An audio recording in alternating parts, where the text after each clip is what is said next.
Maya Rodriguez pressed her small face against the cold, rain-streaked window of her grandmother's old Buick, her breath creating foggy circles on the glass.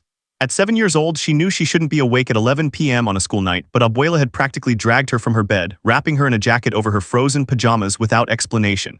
"We have to go, Mija. Now." The urgency in her grandmother's voice had been frightening.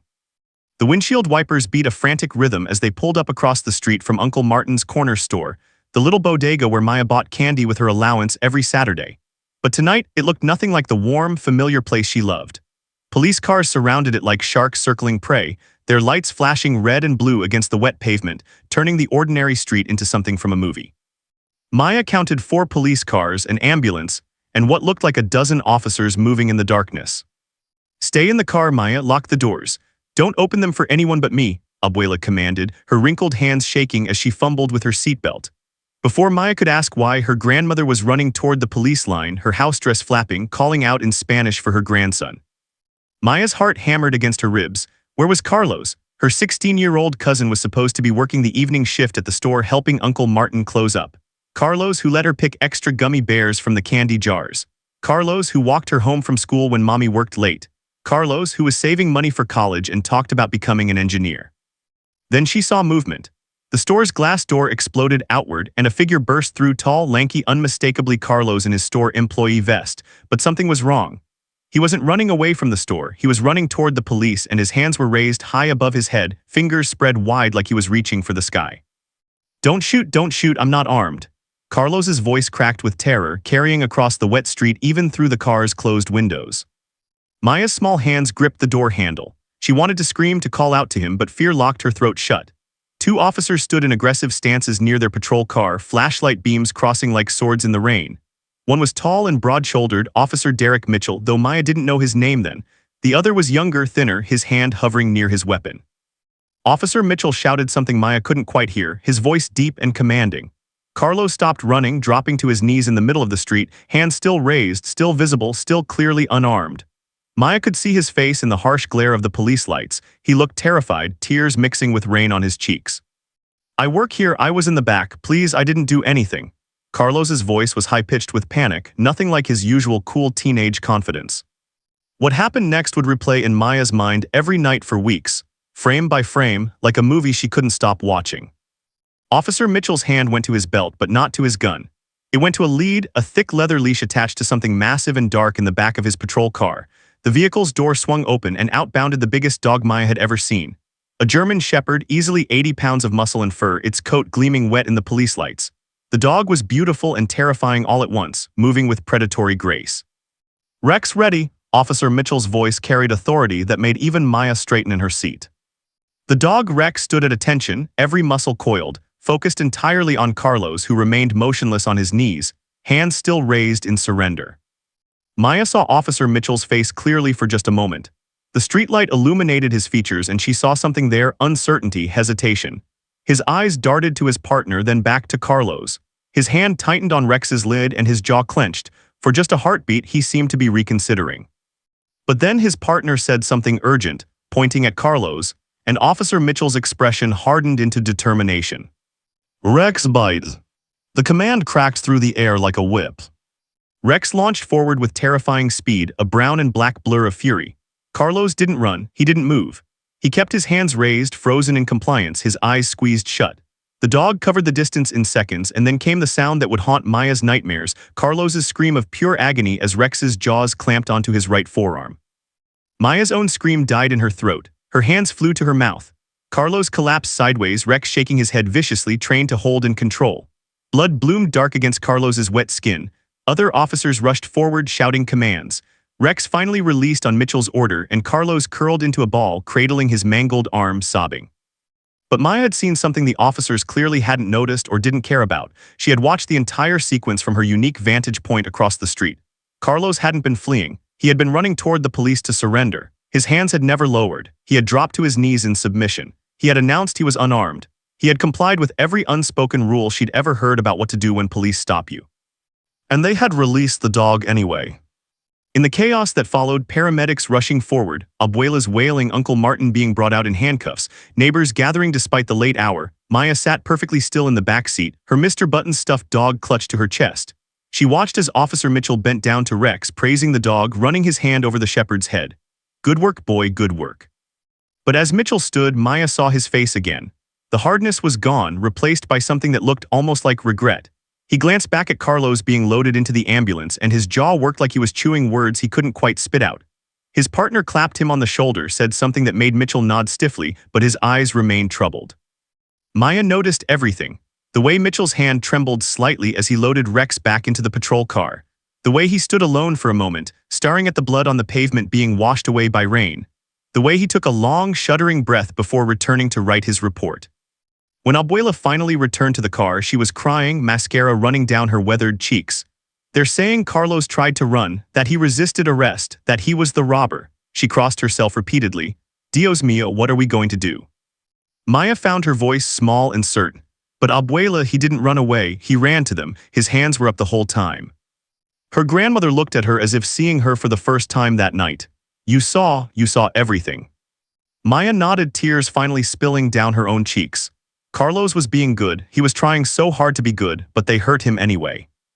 As they drove away, Maya twisted in her seat to watch the flashing lights disappear into the distance.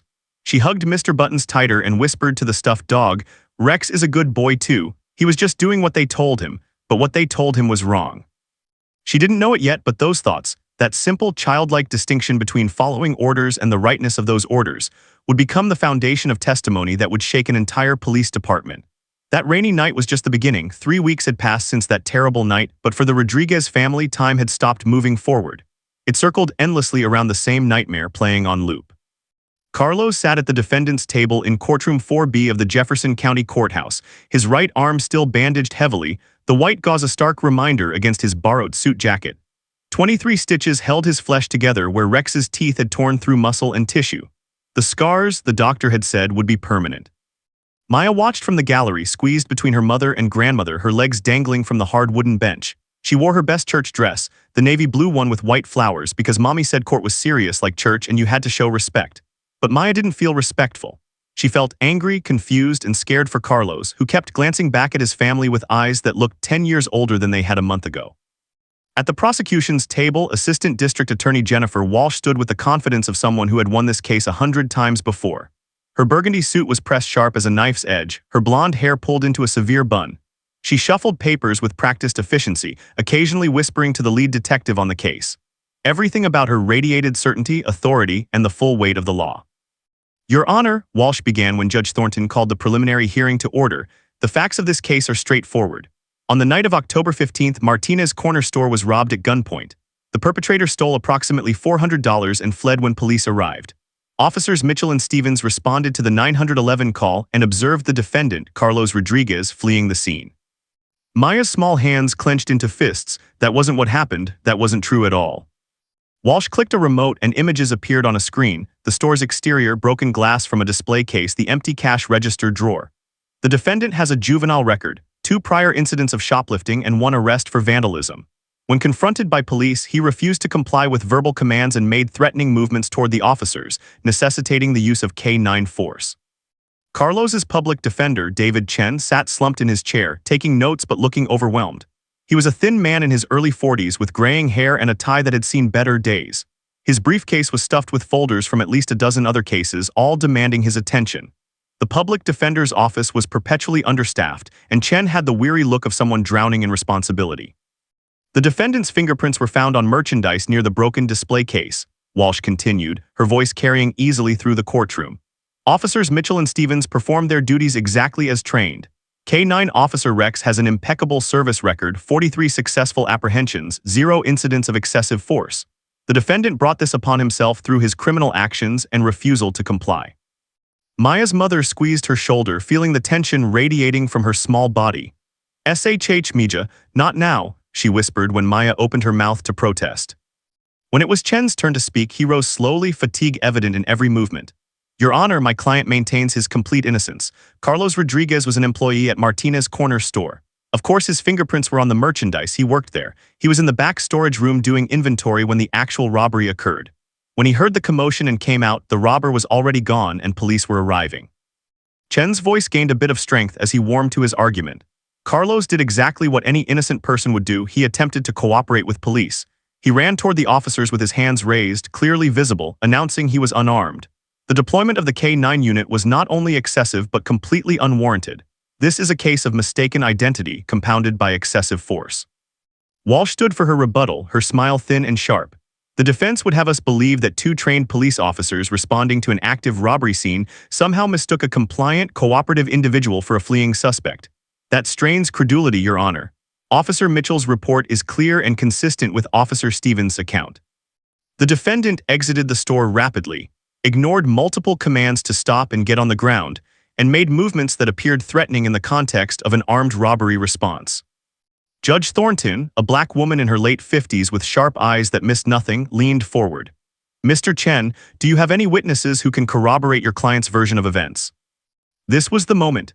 Chen glanced back at the Rodriguez family, his eyes finding Maya's mother, then settling on Maya herself.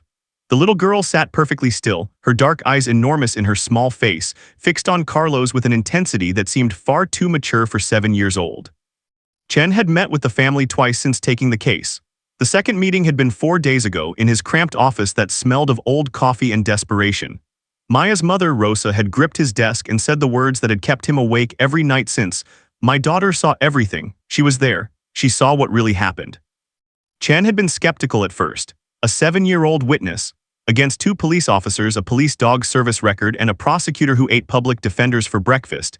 It seemed like a recipe for disaster. Child witnesses were unpredictable, easily confused under cross-examination, and often failed to hold up under the pressure of a courtroom environment. But then he had met Maya's. She had sat across from him in that cluttered office, her legs swinging above the floor, and recounted the events of that night with a clarity that had stunned him. She didn't embellish. She didn't exaggerate. She simply told him what she had seen in careful, precise detail that seemed impossible from someone so young. Carlos ran to the police, not away, she had said, her voice steady. His hands were up the whole time like this. She had demonstrated, raising her small arms above her head. He was yelling, "Don't shoot." He got on his knees, he was trying to be good, but the tall officer, the one with the dog, he let Rex attack anyway. Chen had asked her to repeat the story 3 times, testing for inconsistencies. There were none.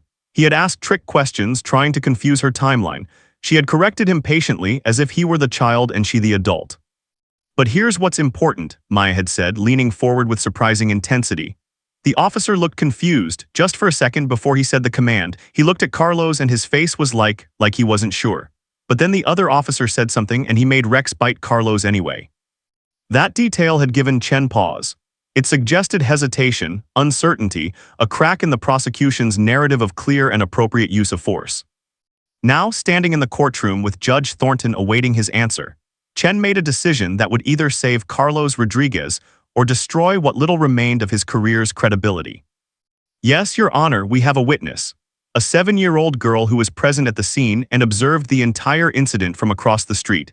Her testimony will directly contradict the officer's account. The courtroom erupted in murmurs. Walsh's head snapped toward Chen, her expression one of disbelief mixed with contempt. Officer Mitchell, sitting in the gallery in his dress uniform, straightened slightly, his eyes searching the crowd until they landed on Maya. Their eyes met across the courtroom, the decorated K-9 officer and the small girl in the navy dress. Something passed between them, some unspoken recognition. Mitchell's jaw tightened, and he looked away first, his hand unconsciously moving to rest on his knee where Rex would normally sit during his shifts. Judge Thornton's gavel cracked once. Order, Mr. Chen, you're proposing to put a 7-year-old child on the witness stand in a felony proceeding. I am, Your Honor. Maya Rodriguez is a competent witness.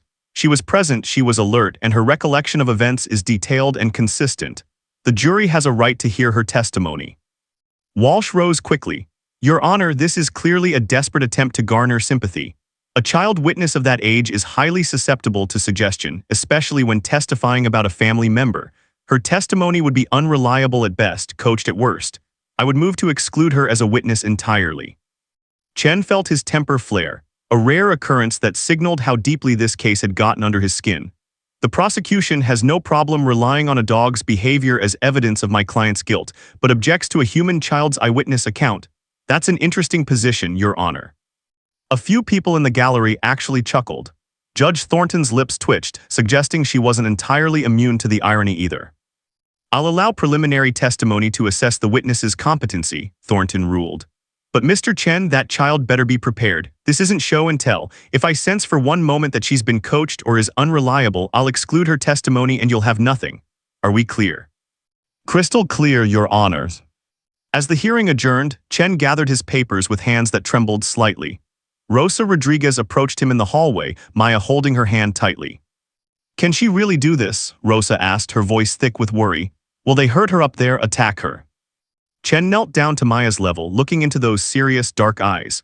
Maya, do you understand what we're asking you to do? You'll have to sit in that big chair and tell everyone what you saw. The lady lawyer, Ms. Walsh, she's going to ask you questions and try to make you confused. It might be scary. Maya looked past him, through the courtroom doors where Carlos was being led away in handcuffs for transport back to juvenile detention. Her cousin glanced back one more time, and Maya saw the fear in his eyes, fear of prison, of a criminal record, of a future stolen before it began. When she looked back at Chen, her voice was small but absolutely certain. I'm scared. But Carlos was scared too, and he tried to be brave and do the right thing. I have to be brave too, I have to tell the truth. Chen felt something shift in his chest, a reminder of why he had become a lawyer in the first place, before the endless cases and impossible odds had worn him down to cynicism. Okay, he said softly, then we're going to prepare, and Maya, there's something else I need to ask you, something that might seem strange.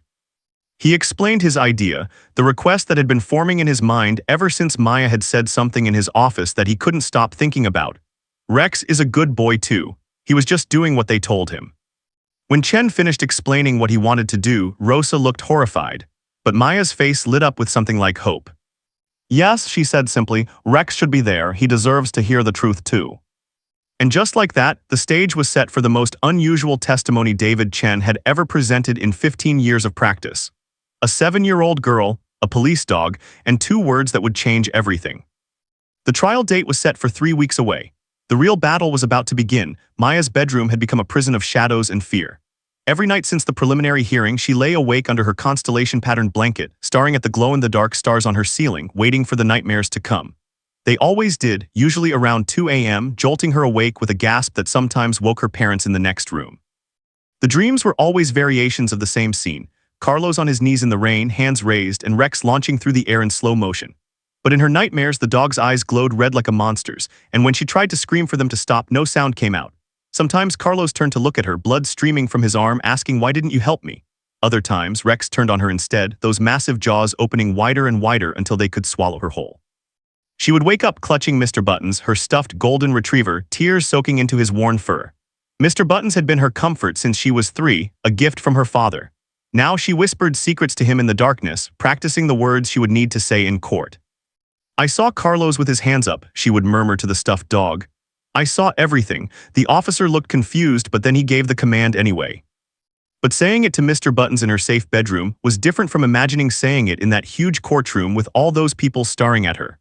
Every time she thought about the witness stand, that tall chair where she'd be alone, without mommy or abuela beside her, her stomach twisted into knots so tight she sometimes couldn't eat breakfast.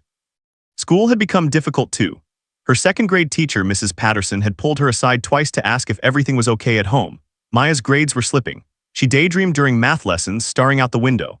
During recess, while other kids played on the swings and monkey bars, Maya sat alone under the oak tree, picking at the grass and thinking about Carlos locked up in juvenile detention, waiting for a trial that might send him to real prison. Her best friend, Sophie Chen, David Chen's daughter, though Maya hadn't known that until recently, had noticed the change too.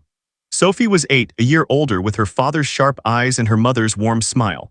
She had cornered Maya by the water fountain one afternoon, hands on her hips. You're being weird, Sophie had said with the brutal honesty of children. You don't want to play anymore, you're always sad, what's wrong? Maya had almost told her everything right then, but the words stuck in her throat. How could she explain that she was going to testify in court, that her cousin might go to prison, that she had to face lawyers and judges and tell a story that contradicted what police officers said happened? The breaking point came on a Tuesday night, 12 days before the trial. The Rodriguez family gathered around the dinner table, a rare occurrence lately since stress had fractured their normal routines. Maya's father, Roberto, worked construction and usually ate dinner during his brief break at the job site. Her mother, Rosa, managed the billing at a medical clinic and often worked late. But tonight they were all together, Mommy, Papi, Abuela, and Maya. Nobody was eating, they were arguing, again. She's 7 years old, Rosa. Roberto's voice was strained, tired. He had dark circles under his eyes from extra shifts to pay for Carlos's legal fees. 7. Do you understand what you're asking her to do? That prosecutor will tear her apart. She'll be traumatized. Rosa's eyes flashed. Carlos will be traumatized by prison. He'll have a record that follows him forever for something he didn't do. Maya is the only one who saw the truth, the only one. There has to be another way. There isn't. The store's security camera was broken. Martin was in the back and didn't see. The actual robber is in the wind. It's Maya's word against 2 police officers, and without her, Carlos has nothing. So we sacrifice our daughter to save our nephew. We're asking our daughter to tell the truth. That's not sacrifice, that's enough. Abuela's palm slapped the table, rattling the plates. The old woman's eyes were fierce. Maya is not a sacrifice. She is not a weapon. She is a little girl, and she is sitting right here, listening to you fight about her like she isn't even present. All eyes turned to Maya, who had been pushing rice around her plate, her appetite gone. Tears streamed silently down her cheeks, dripping onto her uneaten chicken. Roberto's face crumpled. Mija, I'm sorry, we shouldn't. I want to do it, Maya whispered, so quietly they almost didn't hear. What? Her father leaned forward. Maya's voice grew stronger, though it shook. I want to testify, I want to help Carlos, but Papi, I'm really scared. The admission broke something open. Rosa rushed around the table and pulled Maya into her arms. Roberto covered his face with his hands. Abuela crossed herself and muttered prayers in Spanish. What if I forget what to say? Maya sobbed into her mother's shoulder. What if I mess up and Carlos goes to jail because of me? What if everyone gets mad at me? What if the lady lawyer is mean to me? Roberto moved to embrace them both, his work-rough hands gentle on Maya's head. If you're this scared, baby girl, you don't have to do it. We'll find another way. There is no other way, Papi. Maya pulled back, her face fierce despite the tears. I was there, I saw. If I don't tell the truth, then nobody will know what really happened. Carlos was trying so hard to be good, he was so scared, and he did everything right, and they hurt him anyway. Her voice broke on the last word, but she wasn't finished. And Rex, she gulped air. Rex didn't know Carlos was being good. Rex just did what the officer told him. He's a good dog. He was trained to bite when they say bite. It's not his fault. But everyone's acting like Rex is bad or Carlos is bad, and neither of them are bad. The officer gave a bad command. That's what's bad. The simple logic of a child cut through weeks of adult complexity. In Maya's mind, it was clear. Carlos had been good.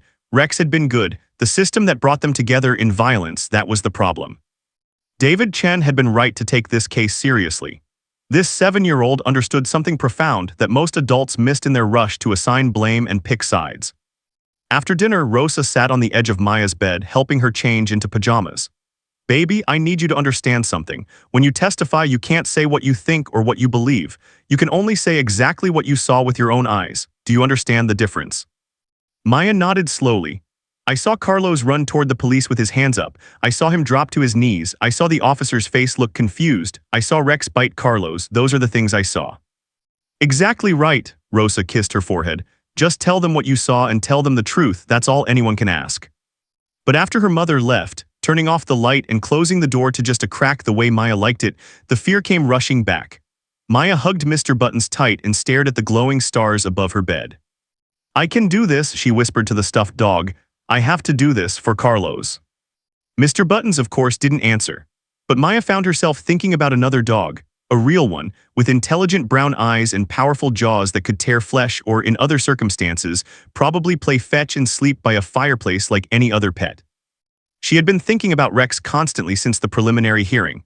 The image of him sitting at attention in the patrol car, obedient and well-trained, haunted her almost as much as the attack itself.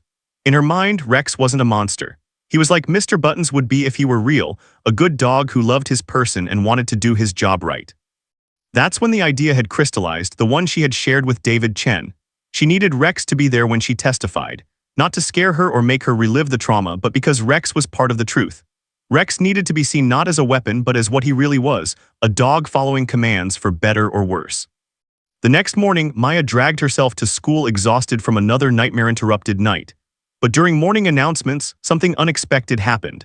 Sophie Chen appeared at the classroom door and asked Mrs. Patterson if Maya could be excused for a special appointment.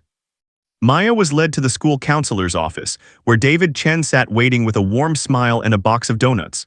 Beside him, to Maya's complete shock, sat Sophie. Surprise, Sophie grinned.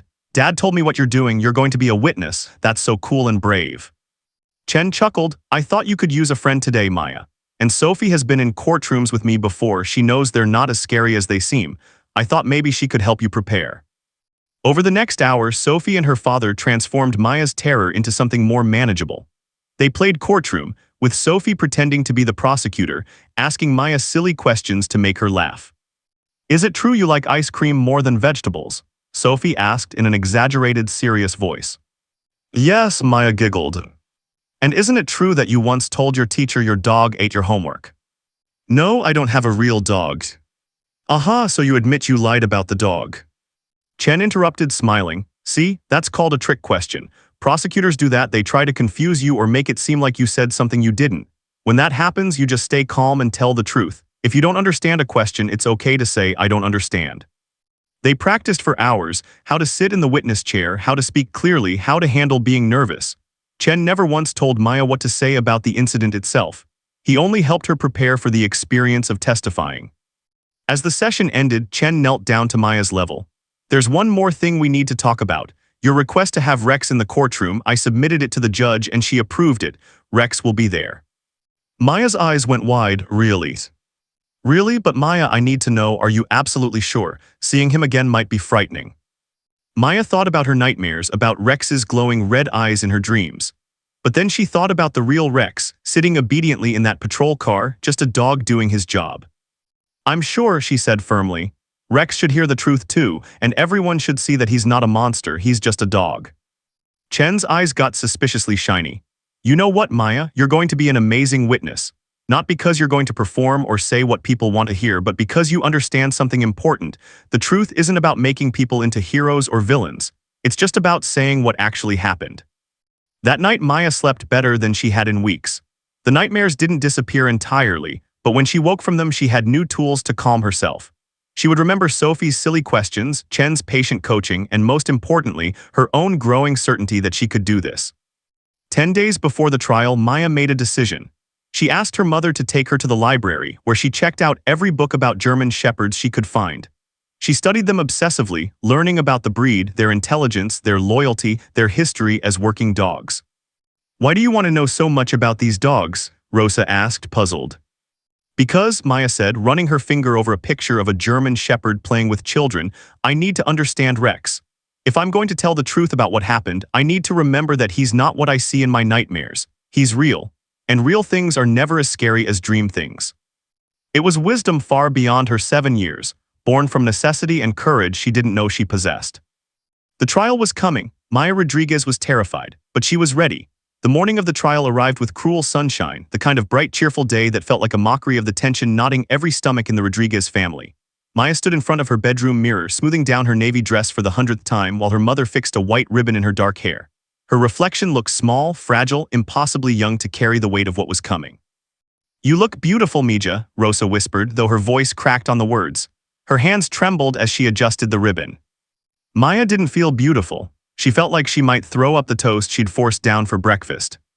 The Jefferson County Courthouse loomed ahead as they pulled into the parking lot, its limestone facade rising like a fortress against the morning sky. Maya had seen it from the outside before, but today it felt different, larger, more imposing, like a giant's castle from a fairy tale. Except this wasn't a story and there would be no magic to save Carlos. Only her words. News vans lined the street, satellite dishes pointed skyward like strange flowers. Reporters clustered on the courthouse steps, cameras ready. The case had become something bigger than just Carlos's innocence. It had ignited debates about police tactics, K-9 units, racial profiling, and the use of force. Everyone had an opinion. Everyone had a side. "Hands up, don't bite," chanted a group of activists holding signs with Rex's image crossed out.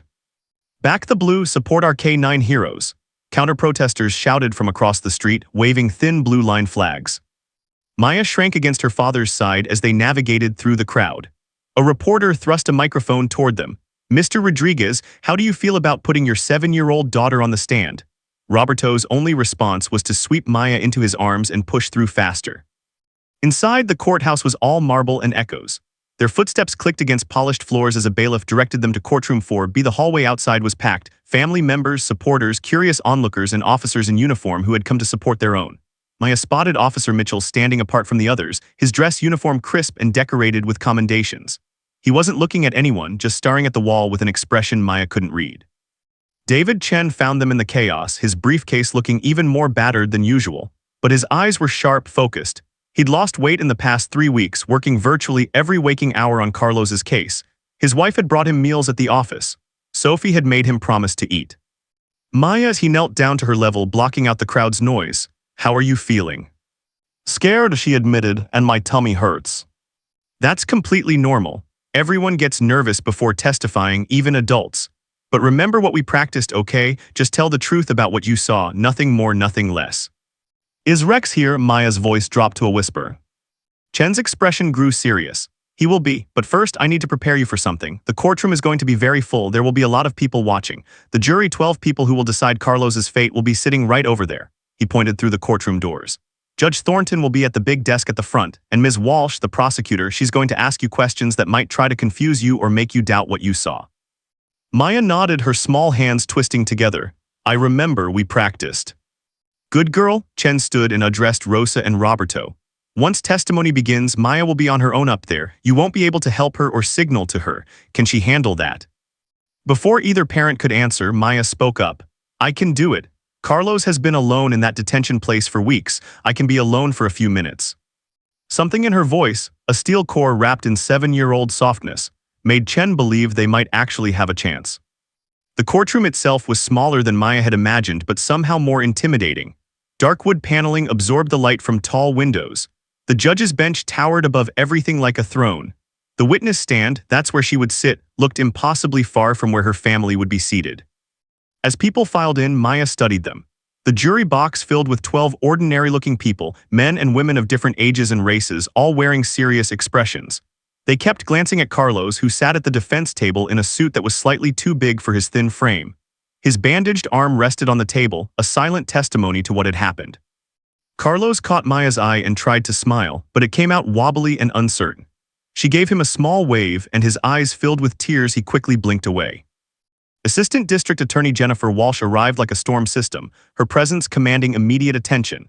She wore a charcoal gray suit today, her blonde hair pulled back so severely it seemed to lift her eyebrows. She carried 3 thick binders which she arranged on the prosecution's table with military precision.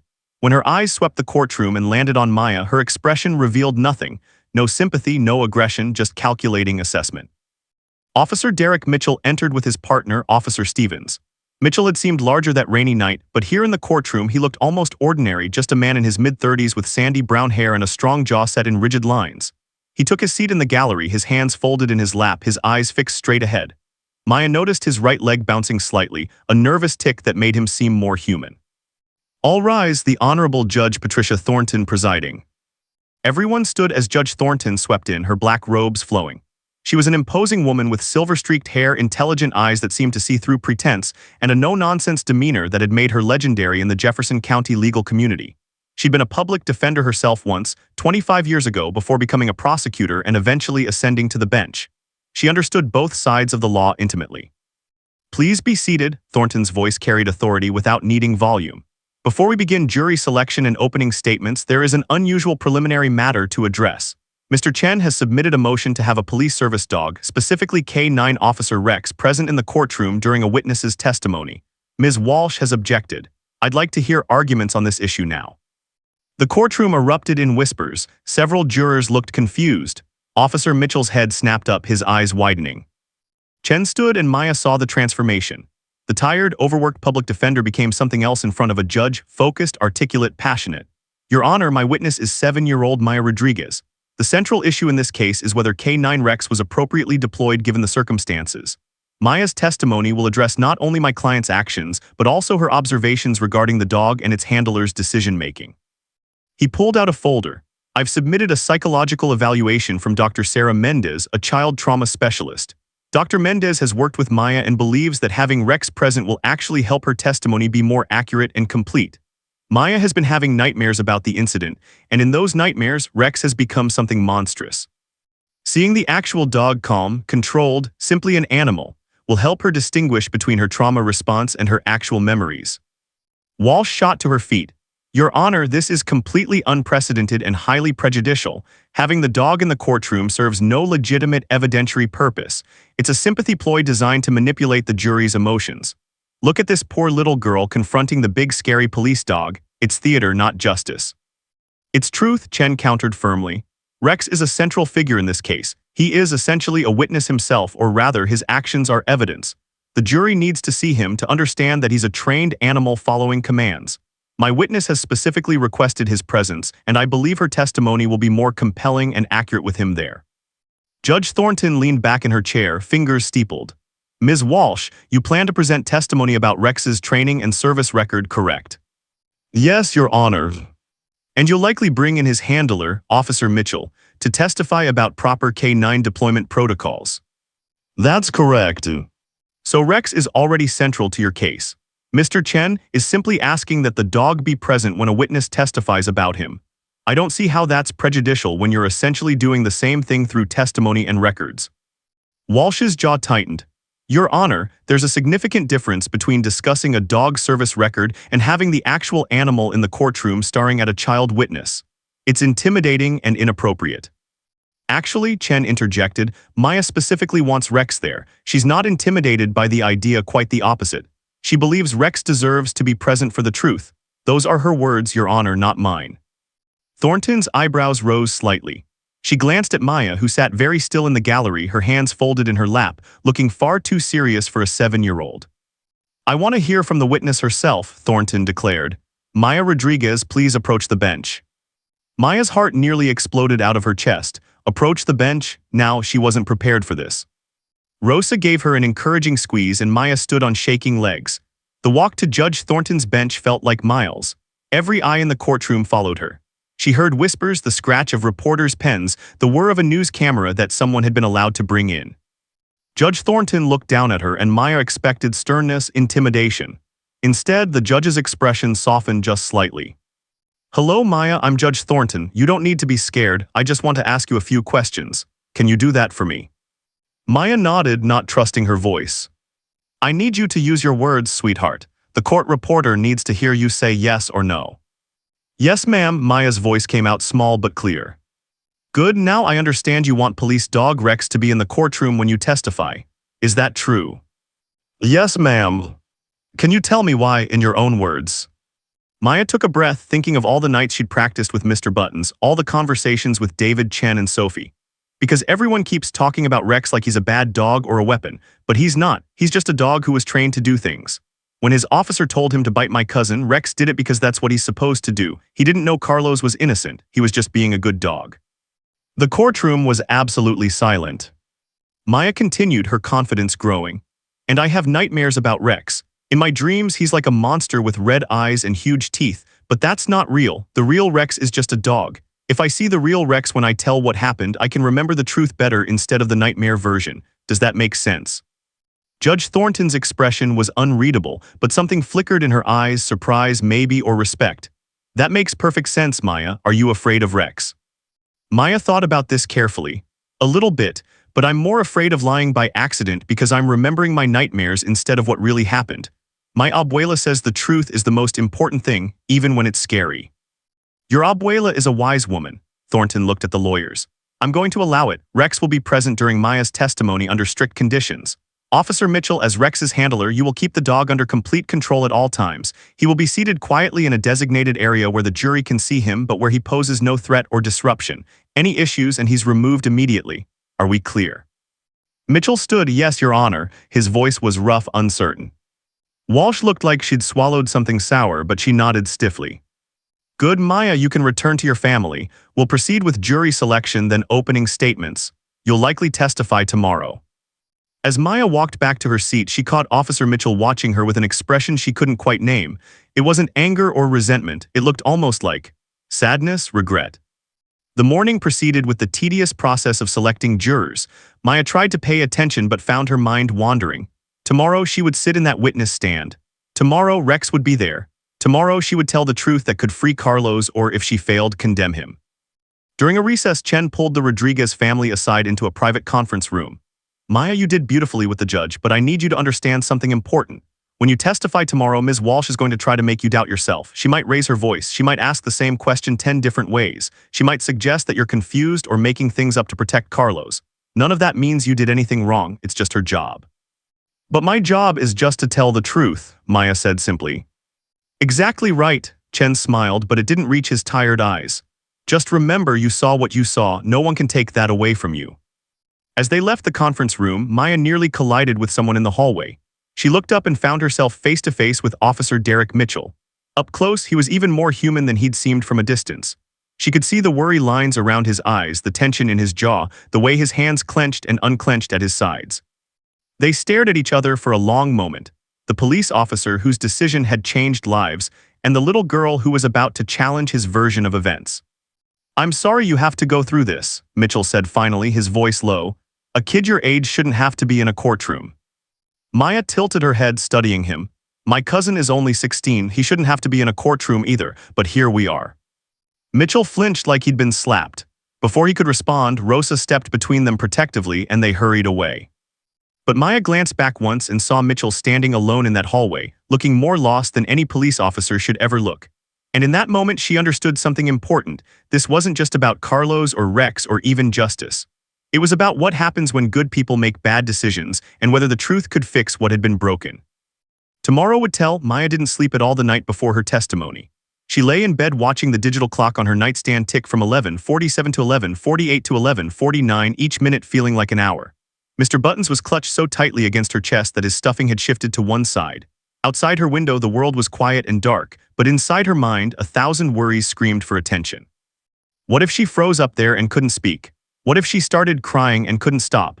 What if the prosecutor lady made her so confused that she said the wrong thing? What if Carlos went to prison because she wasn't brave enough? At 3:17 a.m., she finally gave up on sleep and padded quietly to the kitchen, where she found Abuela already awake, sitting at the table with her rosary beads and a cup of chamomile tea. "Can't sleep either, Mija?" the old woman asked softly. Maya shook her head and climbed into her grandmother's lap, something she hadn't done in over a year because she was getting too big. But tonight, she needed to be small again, to be held, to remember what it felt like to be safe. Abuela stroked her hair and hummed an old Spanish lullaby, the same one she'd sung when Maya was a baby. "You know what courage is, Maya? Being brave." "No, mi amor, being brave is easy when you're not afraid. Courage is being terrified and doing the right thing anyway. That's what you're going to do today." "What if I mess up?" "Then you mess up, but you'll mess up while trying to tell the truth, and that's worth more than getting it perfect while telling lies." By the time dawn broke, Maya had dressed in her navy blue dress again, her armor. She'd started thinking of it.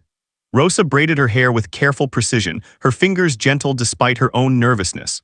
Roberto made pancakes that nobody could eat, but the familiar ritual of breakfast helped settle some of the chaos in Maya's stomach. The courthouse was even more packed than the previous day. Word had spread that the 7-year-old witness would testify, and the gallery was filled to capacity. News crews that couldn't get inside lined up on the courthouse steps, ready to capture reactions as people emerged. Inside courtroom 4B, the air felt thick and electric with anticipation. Maya sat between her parents in the front row of the gallery, her small hands folded in her lap, her back straight. She'd promised herself she wouldn't look scared, even though her heart hammered so hard she was sure everyone could hear it. Carlos turned from the defense table and gave her a shaky smile. He mouthed, "Thank you," and Maya nodded, not trusting herself to respond without crying. Judge Thornton entered, and the familiar "all rise" brought everyone to their feet. The judge's eyes swept the courtroom, lingering for just a moment on Maya before she took her seat. "We have completed opening statements," Thornton announced. "The prosecution has presented 2 witnesses. Mr. Chen, you may call your first witness for the defense." David Chen stood, straightening his tie. His voice carried clearly through the courtroom. "The defense calls Maya Rodriguez to the stand." The words seemed to echo forever. Maya's legs turned to water. For a terrible moment she thought she might actually faint. But then she felt her mother's hand squeeze hers once quickly, and her father's whispered, "We love you, Mija," and somehow her legs started moving. The walk to the witness stand felt like walking through water, everything moving in slow motion. Every eye in the courtroom followed her, the jury, the judge, the lawyers, the spectators, the reporters. But Maya kept her eyes forward, focused on the wooden chair that suddenly seemed impossibly tall. The bailiff, a kind-looking woman with graying hair, helped her up the step and adjusted the microphone down to Maya's height. "You're doing great, sweetie," she whispered so quietly only Maya could hear. Judge Thornton leaned forward, her expression gentle. "Maya, do you understand what it means to tell the truth?" "Yes, ma'am," Maya's voice came out stronger than she'd expected. "And do you promise to tell the truth today, the whole truth, and nothing but the truth?" "I promise." "Good, you can sit down now." Maya perched on the edge of the witness chair, her feet dangling several inches above the floor despite the booster seat. From up here, the courtroom looked even bigger, more intimidating.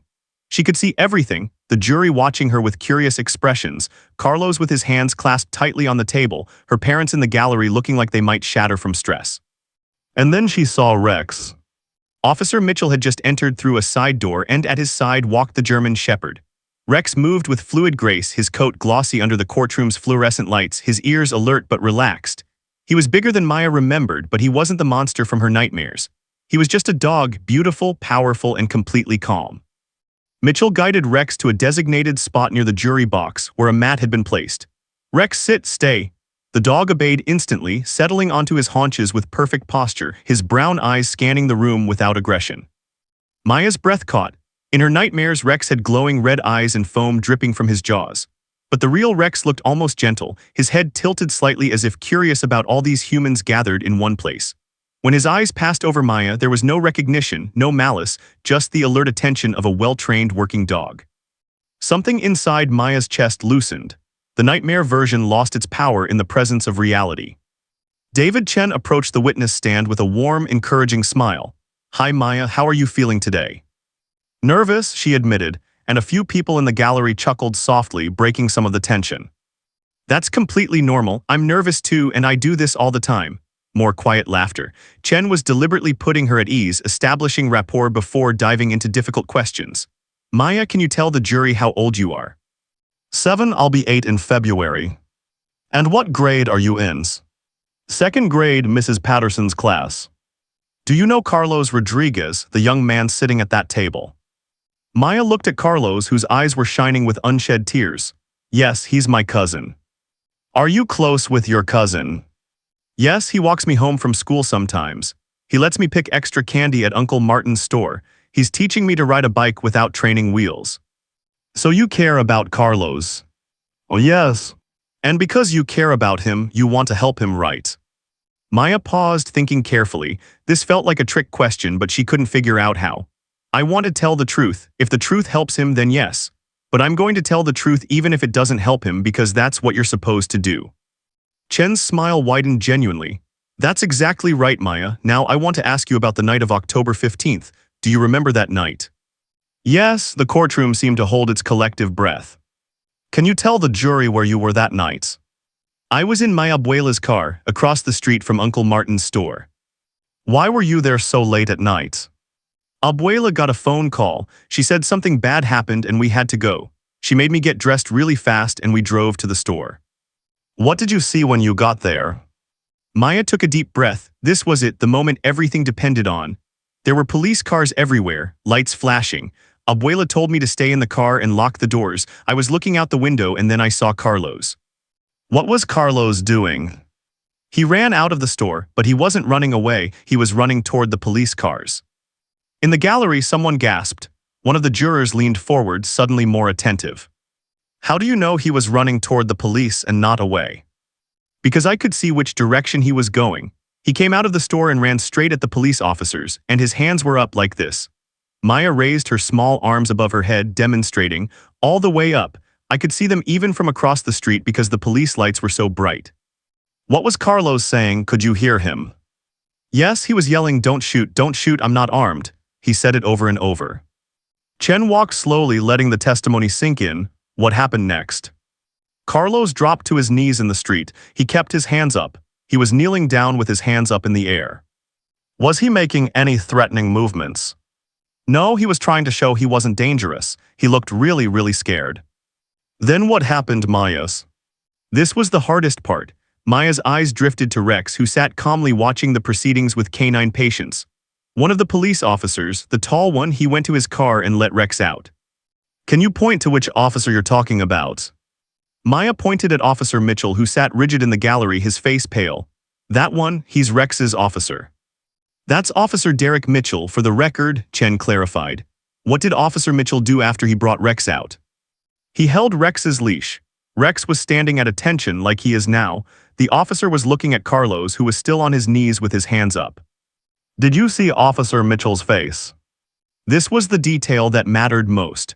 Maya closed her eyes for a moment, pulling up the memory with perfect clarity. Yes, the streetlight was right there and I could see his face clearly. What did his face look like? He looked confused, like he wasn't sure what to do. His mouth was tight, and his eyes kept moving from Carlos to the other officer and back. He looked like how I feel when Mrs. Patterson asks me a math problem I don't know the answer to. Several jurors nodded slightly. They understood uncertainty when they saw it described. How long did this last? Officer Mitchell looking confused. Not very long, maybe as long as it takes to count to 5. The other officer said something to him, I couldn't hear what, but after that, Officer Mitchell's face changed. It got harder, and then he gave Rex a command. What command did he give? Maya's voice dropped to almost a whisper. He said Rex bite. The courtroom was absolutely silent. Even the court reporter's fingers paused on her machine. And what did Rex do? Rex did what he was trained to do. He ran at Carlos and bit his arm. Maya's voice strengthened again. Carlos screamed. He fell over sideways. Rex was shaking his head and there was blood. Carlos was crying and screaming and Rex kept biting until the officer told him to stop. Tears were streaming down Maya's face now, but her voice remained steady. She looked directly at the jury. But Carlos never put his hands down. Even when Rex was biting him, he kept one hand up. He was trying so hard to be good, to do what they wanted. He did everything right and they hurt him anyway. Chen let the silence stretch for a moment before asking his final question. Maya, in all the time you were watching, from when Carlos ran out of the store until Rex bit him, did Carlos ever do anything threatening or try to run away? No, never. He was surrendering. He was trying to give up. He just wanted them to know he wasn't dangerous. Thank you, Maya. No further questions, Your Honor. Chen returned to his seat and Maya saw the slight tremor in his hands. He knew they'd just delivered powerful testimony, but they weren't done yet. Judge Thornton looked at the prosecution table. Ms. Walsh, your witness. Jennifer Walsh stood slowly, like a predator rising to strike. Her heels clicked against the floor as she approached the witness stand, and Maya's heart began hammering all over again. The prosecutor's smile was cold and sharp as a knife. Hello, Maya, I'm Ms. Walsh. I just have a few questions for you. Maya nodded, remembering Chen's coaching. Stay calm, tell the truth, don't let her confuse you. Walsh's voice was deceptively gentle. You love your cousin Carlos very much, don't you? Oh, yes. And you would do anything to help him, wouldn't you? Maya hesitated. I would do good things to help him, not bad things. But testifying here today, telling this story, that helps him, doesn't it? Telling the truth helps everyone. It helps Carlos because he's innocent, but it also helps everyone know what really happened. Walsh's smile tightened. Maya, you were very far away that night, weren't you, across the street? Oh, yes. And it was dark and raining. Yes, but the police lights were really bright. I could see everything. Could you, though, from that distance in the rain with car windows between you and the scene? Maya felt the trap being laid. Yes, ma'am, I could see. You're 7 years old. You were probably tired. It was after 11 at night, well past your bedtime, wasn't it? I was awake. But tired, confused, scared. I was scared, but I wasn't confused. I know what I saw. Walsh paced, her voice taking on a harder edge. Isn't it possible that you saw Carlos run out of that store and assumed he was innocent because he's your family? That you're remembering what you want to remember rather than what actually happened? No, Maya's voice was firm. I remember what actually happened.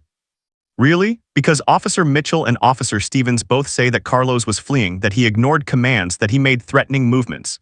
2 trained police officers with years of experience say one thing, and you, a 7-year-old girl who loves her cousin, say another. Why should anyone believe you? The question hung in the air like poison. Maya felt tears threatening again, but she blinked them back. She looked past Walsh to where Rex sat calmly, and suddenly she knew exactly what to say. Because, Maya said clearly, I don't have any reason to lie. I'm not trying to make anyone look bad, I just want to tell what happened. Those officers might not be lying either. Maybe they really believe what they said, but maybe they made a mistake. Maybe they were scared too. Maybe in the dark and the rain and the confusion they saw things wrong. She paused, gathering courage for her final point. But I wasn't confused, I was just watching. And I saw my cousin try to surrender, and I saw the officer look unsure, and I saw Rex do what he was trained to do. That's the truth. Not the truth I want, just the truth that is. The courtroom erupted in whispers. Judge Thornton's gavel cracked once. Order. Walsh tried several more approaches, asking the same questions in different ways, trying to find inconsistencies in Maya's story. But there were none. Maya's account never wavered, never changed. She answered each question with the same steady certainty, occasionally saying I don't know when she genuinely didn't, but never backing down from what she had witnessed. Finally, Walsh returned to her table, frustration evident in the set of her shoulders. No further questions. "Redirect Mr. Chen," Judge Thornton asked. Chen stood. "Just one question, Your Honor. Maya, do you see Rex there sitting by Officer Mitchell?" Maya looked at the German shepherd, who had remained perfectly calm throughout the entire proceeding. "Yes." "Is that the monster from your nightmares?" "No, that's just a dog, a good dog who was following orders. The nightmare was in my head, the truth is right there." "Thank you, Maya, that's all." Judge Thornton nodded. "The witness may step down." As Maya climbed down from the witness stand, her legs shaking from exhaustion and relief, something unexpected happened. She walked past Officer Mitchell on her way back to her family, and their eyes met once more. This time, Mitchell's eyes were wet with tears he was struggling to contain. His lips moved silently, forming two words Maya could clearly read: "I'm sorry." Maya paused for just a heartbeat, then continued to her parents' arms. Behind her, she heard the courtroom erupt in chaotic discussion as Judge Thornton called for a recess. She had done it, she had told the truth. Now everyone would have to decide what to do with it. The recess felt like it lasted forever and no time at all. Maya sat in a small conference room with her family, drinking apple juice that her mother had brought and trying to stop her hands from shaking. She'd done it, she'd testified, answered all the questions, told the truth. But something felt unfinished, incomplete, like a story missing its final page. Through the closed door, she could hear the muffled chaos of the courthouse hallway. Reporters shouting questions, supporters arguing, the constant buzz of a case that had captured far more attention than anyone anticipated. David Chen had squeezed her shoulder before leaving to prepare for the next phase of the trial, telling her she'd been absolutely incredible, but Maya barely heard him. Her mind was stuck on Officer Mitchell's face, that moment when their eyes had met and she'd seen something break inside him. And Rex, sitting so calmly throughout her testimony, just being a dog while humans argued about justice and truth and whose version of events would prevail. "You did so good, Mija," Rosa kept repeating, smoothing Maya's hair over and over. "So brave, so strong." But Maya didn't feel strong. She felt exhausted and strangely sad, like she'd witnessed something breaking that could never quite be fixed. When they returned to the courtroom 20 minutes later, the atmosphere had shifted. The earlier tension had given way to something heavier, more somber. Jurors filed back and looking thoughtful, troubled. Several had been crying. Judge Thornton's expression was carefully neutral, but her eyes held something Maya couldn't quite identify. The prosecution called Officer Stevens to the stand, Mitchell's partner from that night. He was younger than Mitchell, maybe late 20s, with a military bearing and nervous energy. Under Walsh's questioning, he recounted their response to the robbery call, the deployment of Rex, the arrest of Carlos. But something was different now. After Maya's testimony, every word from Officer Stevens seemed to land wrong, like puzzle pieces that didn't quite fit. When he said Carlos had made threatening movements, several jurors frowned, clearly remembering Maya's description of her cousin on his knees with hands raised. When Stevens insisted the K-9 deployment was textbook appropriate use of force, a woman in the jury box actually shook her head slightly. Chen's cross-examination was surgical. "Officer Stevens, how far were you from Carlos when Officer Mitchell released Rex?" "Approximately 15 to 20 feet. "And where were you standing in relation to Officer Mitchell?" "To his left, about 6 feet away." "So you weren't looking at exactly the same angle as Officer Mitchell?" "No, but I had a clear view." "A different view, though, correct?" Stevens hesitated. "Yes, different angle." "Did you see Carlos's hands?" "Oh, yes." "Were they raised?" A long pause. "They appeared to be raised, yes, but..." "Yes or no, Officer Stevens, were Carlos Rodriguez's hands raised above his head when Officer Mitchell gave the command for Rex to attack?" Stevens' jaw worked. Maya could see the struggle on his face, loyalty to his partner versus the oath he'd taken to tell the truth. Yes, his hands were raised. The courtroom erupted. Judge Thornton's gavel cracked like thunder. "Order, I will have order." Chen pressed forward. "If a suspect's hands are raised and visible, that generally indicates surrender, doesn't it?" "It can, but we also have to assess the totality of circumstances." "Yes or no, Officer Stevens?" "Yes, raised hands typically indicate surrender." "Then why was Rex released?" Stevens looked desperately toward Mitchell in the gallery. Officer Mitchell made the call. It happened fast, everything was chaotic, there had just been an armed robbery." "But Carlos Rodriguez didn't commit that robbery, did he?" "We didn't know that at the times." No, but you knew his hands were raised. You knew he was announcing he was unarmed. You knew he dropped to his knees, and yet Rex was still released. Why? You'd have to ask Officer Mitchell. Chen turned to Judge Thornton. Your Honor, the defense calls Officer Derek Mitchell to the stand. Walsh jumped up. Objection, Officer Mitchell is not on the defense's witness list. He's on yours, Ms. Walsh. I'm simply calling him earlier than you planned. Or is the prosecution afraid of what their own witness might say? Thornton considered. I'll allow it. Officer Mitchell, please take the stand. The courtroom held its collective breath as Derek Mitchell stood and walked to the witness stand. He moved like a man heading to his own execution, shoulders squared but eyes haunted. When he placed his hand on the Bible to be sworn in, Maya noticed his fingers trembling. Mitchell settled into the witness chair, and for the first time Maya saw him fully vulnerable. No uniform authority to hide behind, no police procedure to justify his actions, just a man facing the consequences of a split-second decision.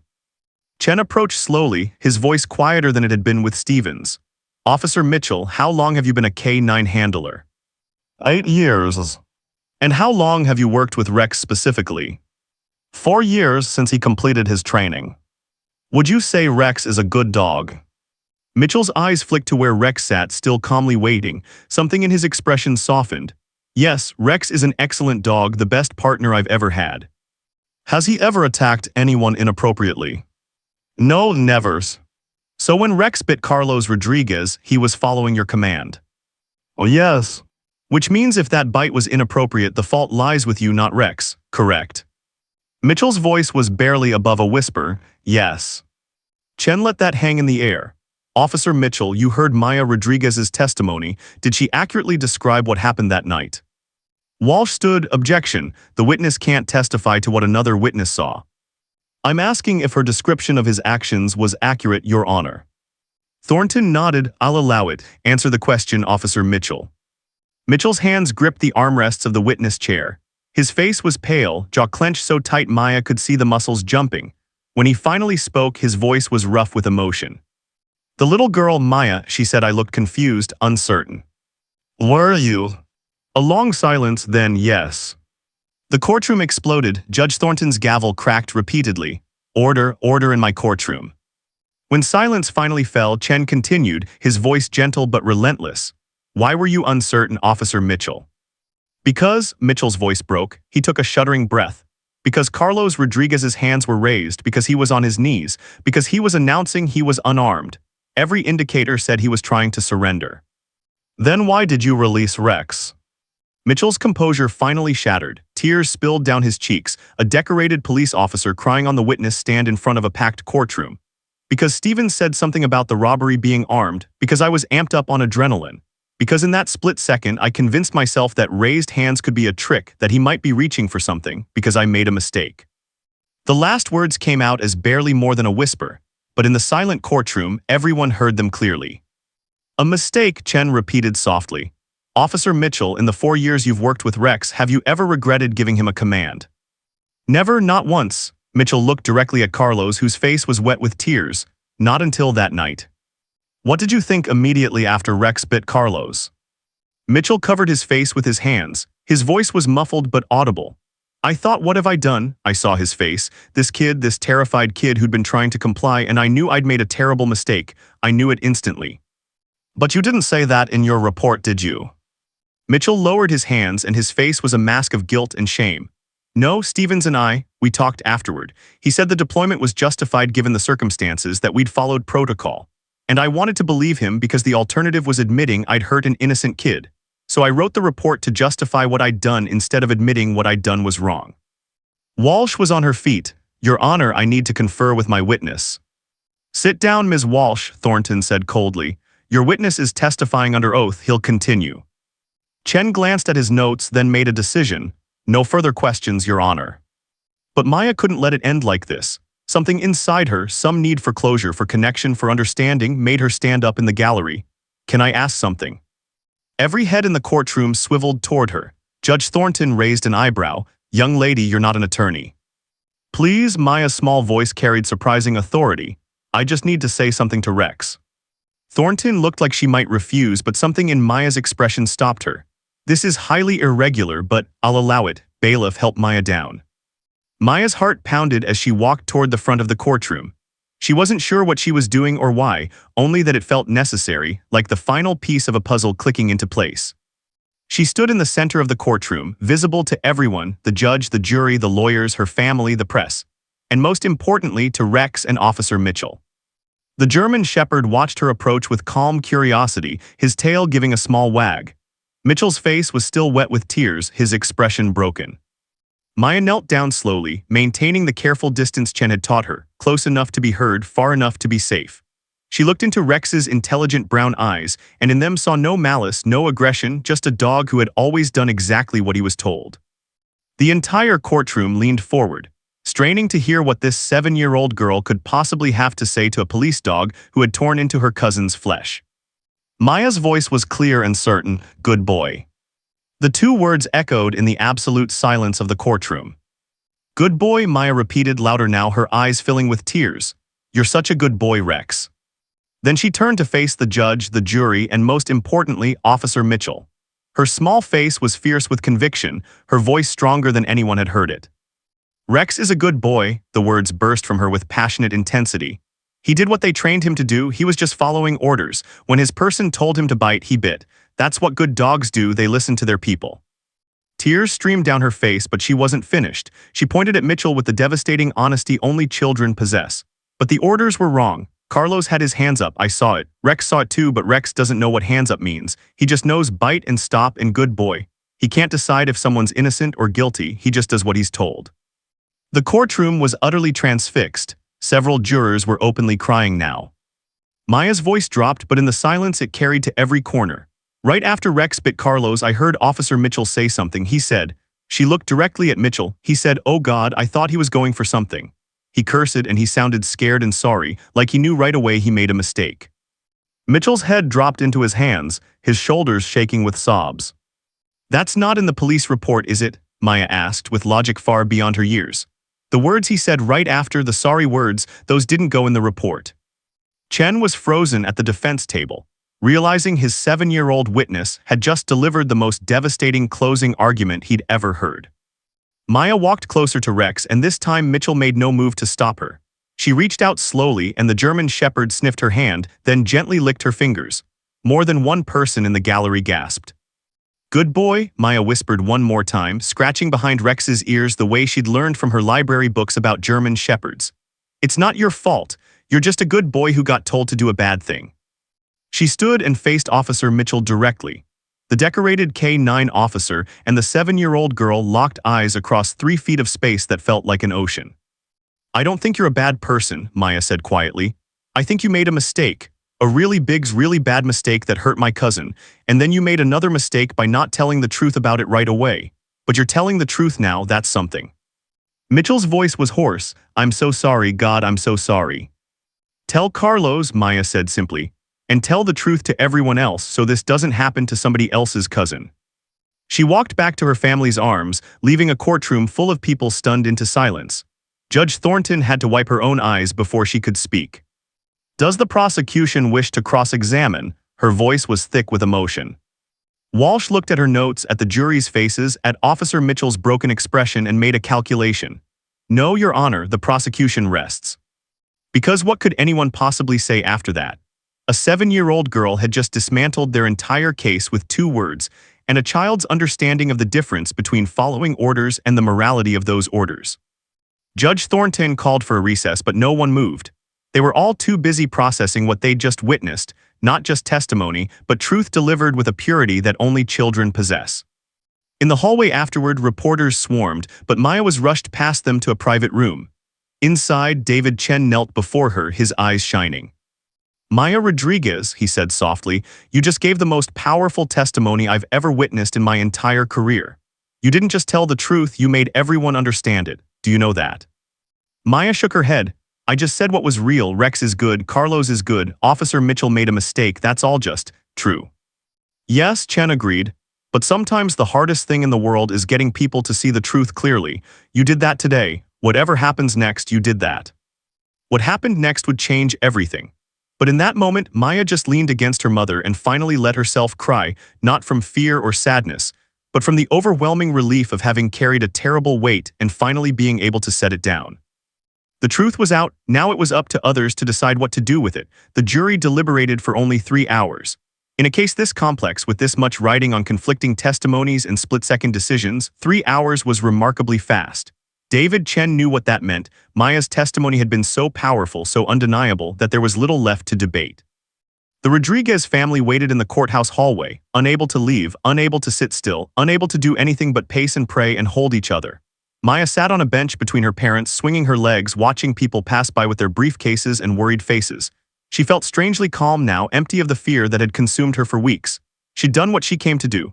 The rest was out of her hands. All parties, please return to courtroom 4B. The jury has reached a verdict. The word sent electricity through the hallway. Reporters scrambled for their cameras. Supporters of both sides rushed for the courtroom doors. The Rodriguez family moved as one unit, holding tight to each other.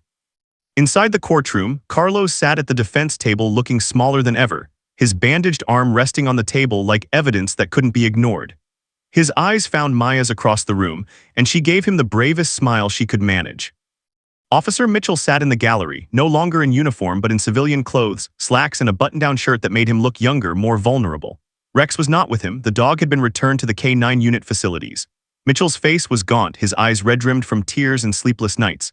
When he'd left the witness stand the previous day, his entire world had collapsed. Fellow officers who'd sat in the gallery to support him had filed out in stony silence. His career, his reputation, everything he'd built over 14 years in law enforcement, all of it hung in the balance of what came next. Judge Thornton entered, and everyone rose. The ritual of courtroom procedure continued, mechanical and precise, even as emotions threatened to overflow from every person present. "Has the jury reached a verdict?" Thornton asked. The jury foreman, a middle-aged black man who worked as an accountant, stood. "We have, Your Honor." "On the charge of robbery in the first degree, how do you find?" "We find the defendant, Carlos Rodriguez, not guilty." The courtroom exploded. Rosa screamed and covered her face with her hands. Roberto pulled Carlos's mother, his sister, into a fierce embrace as she sobbed. Abuela crossed herself repeatedly, whispering prayers of thanks. Supporters erupted in cheers and applause. Judge Thornton's gavel cracked repeatedly. "Order, I will have order or I will clear this courtroom." But the foreman wasn't finished. He remained standing, and something in his posture made people gradually quiet down. "Your Honor, if I may, the jury has asked me to deliver a statement." Thornton's eyebrows rose. This was unusual but not unprecedented. "Proceed." The foreman pulled out a handwritten note, his voice steady but emotional.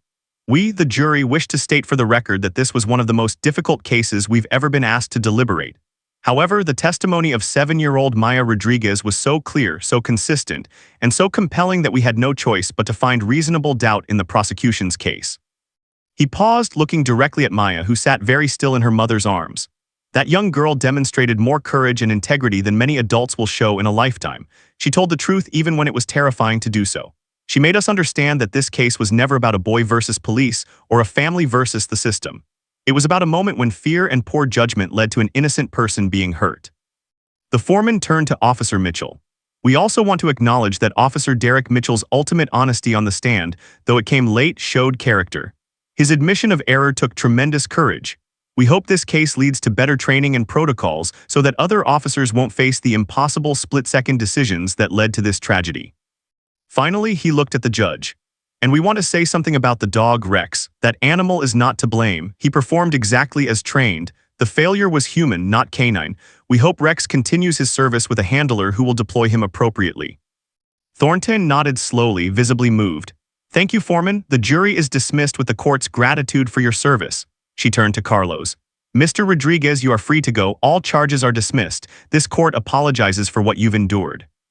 Carlos stood on shaking legs, and his family swarmed him, pulling him into embraces, crying, laughing, thanking God and the jury and David, Chen and Maya, especially Maya. But Maya's attention was elsewhere. She was watching Officer Mitchell, who sat alone in the gallery, his head in his hands.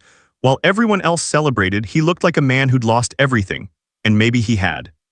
Chen was shaking hands with Carlos, with the family accepting congratulations from supporters.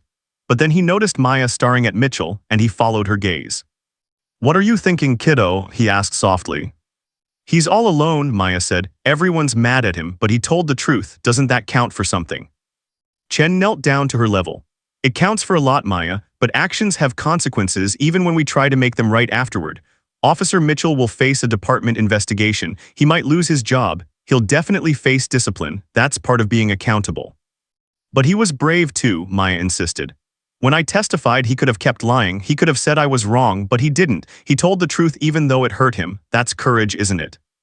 Before Chen could respond, Maya pulled away from her mother and walked across the courtroom to where Mitchell sat. The room gradually quieted as people noticed the little girl approaching the officer whose decision had started this entire ordeal. Mitchell looked up, his eyes widening as Maya stopped in front of him. For a moment, they just looked at each other, the 7-year-old who demanded truth and the officer who'd finally delivered it. "Thank you for telling the truth," Maya said quietly. "I know it was hard, I know it cost you a lot, but it was the right thing to do." Mitchell's face crumpled, fresh tears spilled down his cheeks. "I hurt your cousin, I made a terrible mistake, you shouldn't be thanking me, you should hate me." Maya tilted her head, considering this with the serious thoughtfulness that had characterized all her testimony. "I don't hate you, I hate what happened. But you're not a monster, you're just a person who made a really bad choice. People can make bad choices and still be good people, they just have to try to make better choices next time." "There might not be a next time," Mitchell said hoarsely. "I'll probably lose my badge, Rex will be reassigned, my career is over." "Maybe," Maya acknowledged. "But you can still do good things. You can help change the rules so other officers don't make the same mistake. You can teach people about what happens when you don't tell the truth right away. You can be better even if you can't be a police officer anymore." Mitchell stared at this child who dismantled his lies and somehow still found compassion for him. "How are you so? How do you understand all this? You're 7 years old." Maya shrugged. "My abuela says everyone makes mistakes. The difference between good people and bad people isn't that good people don't mess up. It's that good people try to fix what they broke. You broke the truth when you didn't tell it right away. But then you fixed it when you told it on the stand. That counts for something." She reached out her small hand. Mitchell looked at it for a long moment, then shook it gently, his large hand completely engulfing hers. "I'm sorry," he whispered. "I'm so sorry for what I did." "Tell Carlos," Maya said, echoing what she'd said on the witness stand. "He's the one who got hurt." Mitchell looked across the courtroom to where Carlos stood surrounded by family. The teenager was watching this exchange with wide eyes. For a long moment, the two locked gazes, the officer whose command had changed everything and the boy whose innocence had been proven. Then Carlos did something extraordinary. He walked slowly across the courtroom, his mother trying to hold him back but Carlos gently pulling free. He stood before Officer Mitchell, his bandaged arm hanging at his side, a permanent reminder of that night. "You hurt me," Carlos said, his voice cracking. "You nearly destroyed my life. I've had nightmares every single night. I've been locked up for weeks for something I didn't do because of you." Mitchell nodded, unable to speak, tears streaming down his face. "But," Carlos took a shuddering breath, "you told the truth. When it mattered most, when you could have kept lying and maybe gotten away with it, you told the truth. That doesn't fix what happened, but it means something. It means you're not the person I thought you were that night." He extended his uninjured left hand. "I don't forgive you, not yet, maybe not ever, but I don't hate you, and I hope you learn from this. I hope every officer learns from this." Mitchell took Carlos's hand, shaking it carefully, mindful of the boy's injury. "I will spend the rest of my life trying to make this right. I don't know how, but I will, and I'll make sure Rex never has to pay for my mistakes." "Rex doesn't deserve to lose his job because his handler messed up," Maya chimed in. "He's a good boy. He should get to keep being a police dog with someone who'll make better choices." Assistant Walsh had been standing at the prosecution table, watching this exchange with an expression of profound conflict. Her case had fallen apart, but she'd spent enough years in law to recognize genuine remorse when she saw it. She approached Judge Thornton quietly. "Your Honor, given Officer Mitchell's cooperation and testimony, the state is willing to recommend leniency in any departmental proceedings. What he did was wrong, but his ultimate honesty prevented a greater miscarriage of justice." Thornton nodded. "The court will file a statement to that effect with the Police Review Board." As people began filing out of the courtroom, Maya found herself suddenly hoisted into the air by her father. "My brave girl," Roberto whispered, his voice thick with emotion. "My incredibly brave, wise, beautiful girl." Carlos came over and Maya reached out to touch his bandaged arm gently. "Does it still hurt?" "Not as much as it did," Carlos said.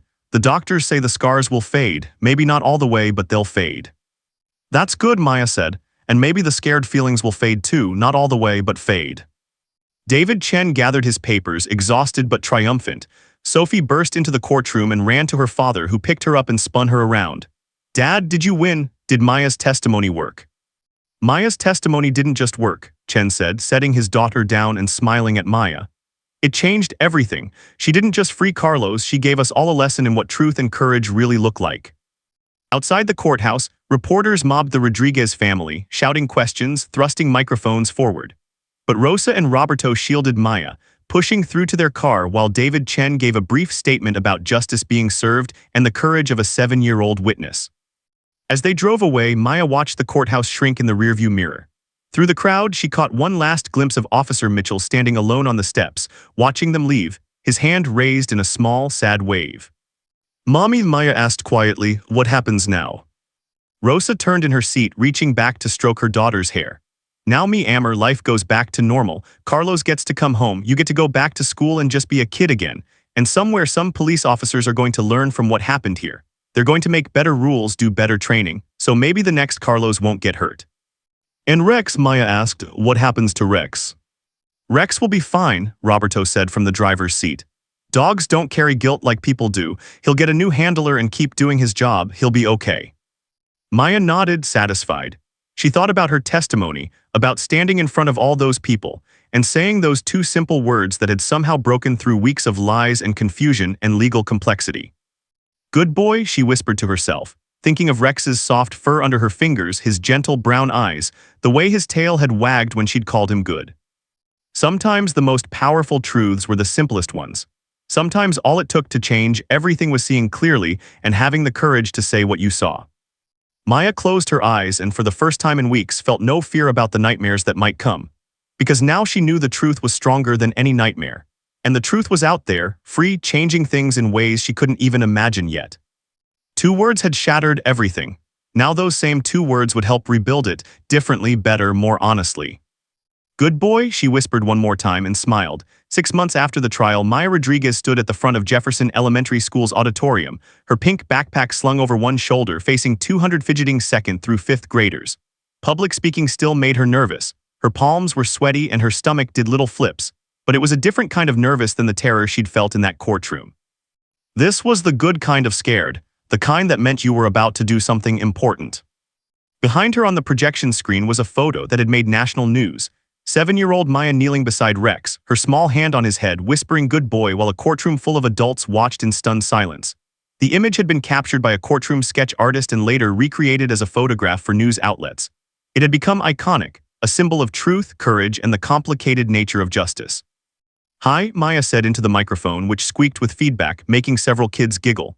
"My name is Maya Rodriguez, and 6 months ago I testified in court to help my cousin Carlos.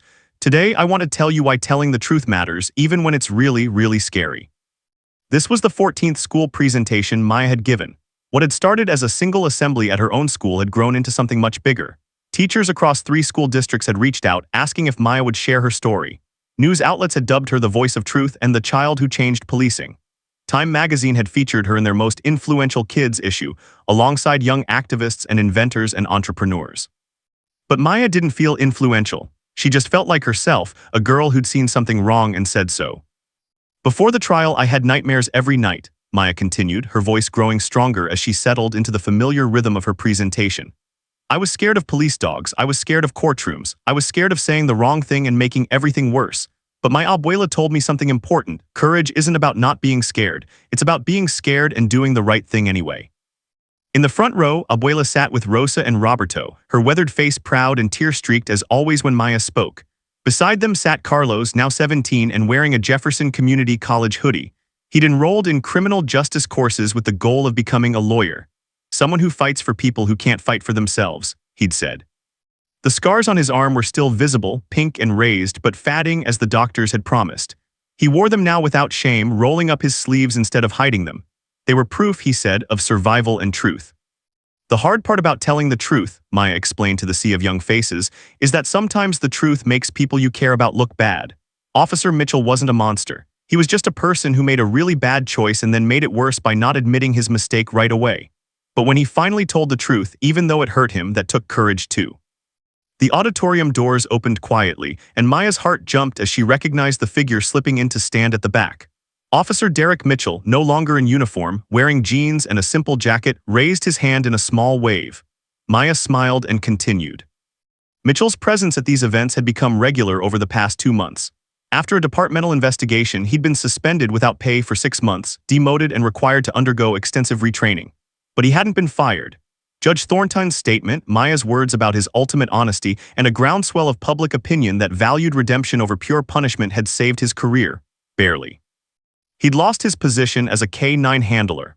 Rex had been reassigned to Officer Sarah Chen, David's cousin, coincidentally, and the two had formed an excellent partnership.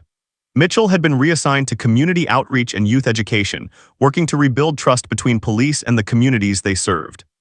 And he'd shown up at Maya's second school presentation, standing in the back, tears streaming down his face as she told the story of his mistake and his redemption. Afterward, he'd approached her family and asked if he could attend future presentations to answer questions from kids about what officers should learn from his experience. Officers are people too, he'd said to the students at each event. We make mistakes, but we have more responsibility than regular people because we have power, badges, guns, and dogs who will do what we command. That means our mistakes can hurt people badly, so we have to try harder to get things right, and we have to be honest faster when we get things wrong. Now, Maya said, advancing to the next slide, I want to talk about Rex. The screen showed a beautiful photo of the German Shepherd in his new role, sitting beside Officer Sarah Chen at a community safety fair, surrounded by children petting him carefully while Chen supervised. Rex is still a police dog. He's still catching bad guys and keeping people safe. Because Rex didn't do anything wrong, he just followed the orders he was given. That's what dogs do. They trust us to tell them the right thing. When we tell them the wrong thing, it's not their fault. A small hand shot up in the third row.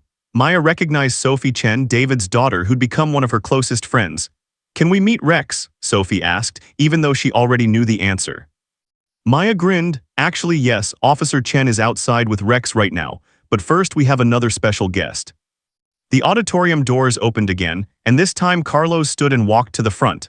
Over the past 6 months, he'd become part of Maya's presentation, the living proof that truth could set innocent people free. Hi everyone, Carlos said, his voice deeper and more confident than it had been in the courtroom. 6 months ago, I was in juvenile detention facing charges that could have sent me to prison for years. I was 16, terrified, and convinced my life was over. All because I was in the wrong place at the wrong time, and because split-second decisions made by scared people spiraled out of control. He rolled up his sleeve, showing the scars. Several kids gasped. These are permanent, they'll never completely go away, and for a long time I was really angry about that. Angry at Officer Mitchell, angry at the system, angry at the world. Carlos's voice softened. But then my 7-year-old cousin stood up in a courtroom full of adults and told the truth, even though she was terrified. She saved my life. And she did something even harder. She helped me understand that the officer who hurt me wasn't evil, just human. Humans make mistakes. What matters is what we do after. He paused, looking at Maya with such pride and love that she felt tears prick her eyes. Maya taught me that justice isn't about revenge. It's about truth, accountability, and making sure the same mistakes don't keep happening. That's why I'm going to college to study law. Because if a 7-year-old can change the system, imagine what we can all do together. The auditorium erupted in applause. Maya felt her face flush with embarrassment and pride. She'd never get used to this part. The attention, the praise, the way people looked at her like she was somehow special instead of just a kid who'd done what needed doing. Okay, Maya said when the applause died down. Now for the part everyone's been waiting for, let's meet Rex. Officer Sarah Chen entered with Rex at her side, the German Shepherd moving with the same fluid grace Maya remembered. But now there was no fear in her chest when she saw him, only warmth and something close to affection. Chen was a young Asian American woman with kind eyes and a calm demeanor that perfectly matched Rex's energy. She'd been a K-9 handler for 3 years and had jumped at the chance to work with Rex when he became available. Rex and I have been partners for 5 months now, Chen explained to the assembled students. He's an amazing dog, smart, loyal, and incredibly well-trained. We respond to dangerous situations, track missing people, and help keep our community safe. But the most important thing I've learned from Rex's previous deployment is that having a powerful tool means being even more careful about when and how you use it. She demonstrated Rex's training: sit, stay, heel, search. The kids watched, mesmerized, as Rex followed every command perfectly. Then Chen did something that made Maya's heart swell. Rex friend. At the command, Rex's entire demeanor changed. His ears relaxed, his tail started wagging, and he looked at the children with gentle curiosity instead of working dog focus. This is a new command we've been training, Chen explained. It tells Rex that he's off duty, that the people around him are friends, not threats. It helps him switch from working mode to therapy dog mode. Watch. She gestured and a brave fourth grader approached slowly. Rex sat perfectly still as the boy petted his head, then his tail wagged faster and he gave the kid's hand a gentle lick. Soon, a line of students formed, each waiting their turn to meet the famous police dog.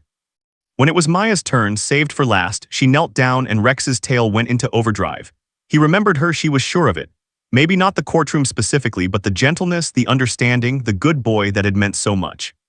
"Hey Rex," Maya whispered, scratching behind his ears exactly where he liked it. "You're doing such a good job with your new partner. I'm so proud of you." Rex's response was to lean his considerable weight against her, nearly knocking her over, his tail still wagging. Chen laughed. "I think he remembers you. He doesn't warm up to people this fast normally." Officer Mitchell had made his way to the front during the demonstration.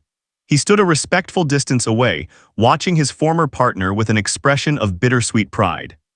"He looks good," Mitchell said to Chen. "You're doing great with him." "He's an amazing dog," Chen replied. "You trained him well. I'm just trying to honor that training by deploying him wisely." The unspoken message hung in the air, the way you should have. Mitchell nodded, accepting the gentle rebuke. That's all any of us can do, learn and do better. As the presentation wound down and students filed out chattering excitedly about meeting a real police dog, Maya found herself surrounded by teachers wanting to schedule more presentations, reporters asking for comments, and fellow students treating her like a celebrity. But the moment that mattered most came when a small second grader approached shyly, clutching a drawing. "I made this for you," the girl whispered. The drawing showed a stick figure Maya standing next to a slightly better drawn Rex, with the words "Truth is brave" written in crayon across the top. "Thank you," Maya said, accepting the drawing like the treasure it was. "This is beautiful. Can I ask you something? Do you think you could be brave and tell the truth if you had to?" The little girl considered this seriously. "I think so. If you could do it, maybe I can too." "You absolutely can," Maya assured her. "And you know what? You don't have to wait for a big courtroom moment.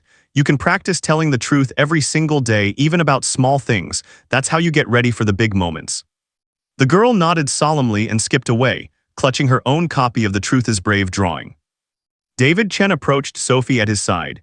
He'd been attending these presentations too, partly to support Maya and partly because several law schools had asked him to write about the case for legal journals. The trial had become a teaching moment in law schools across the country about child witnesses, police accountability, and the power of simple truth. "You're a natural at this," Chen said, shaking his head in wonder. "I've seen seasoned advocates who can't connect with audiences the way you do." Maya shrugged. "I just tell what happened. That's not hard." "Actually," Chen said seriously, "it's the hardest thing in the world. Most people spend their whole lives avoiding difficult truths. You ran toward them at 7 years old. That's extraordinary."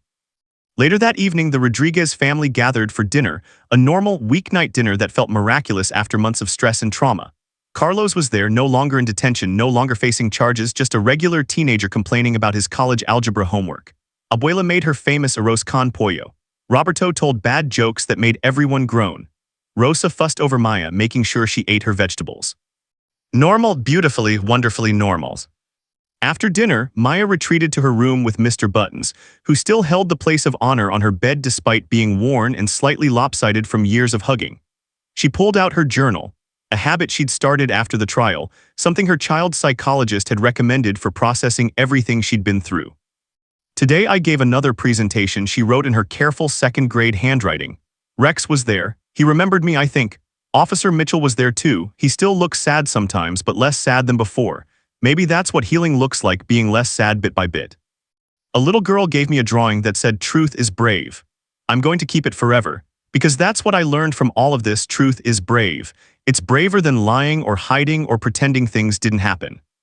Carlos is happy now. He's going to college. He wants to help people like him, people who get accused of things they didn't do. That makes me happy.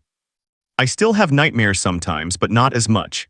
And when I do, I remember that the real Rex is just a good dog, and the real Officer Mitchell is just a person who made a mistake, and the real truth is that I was brave enough to say what I saw.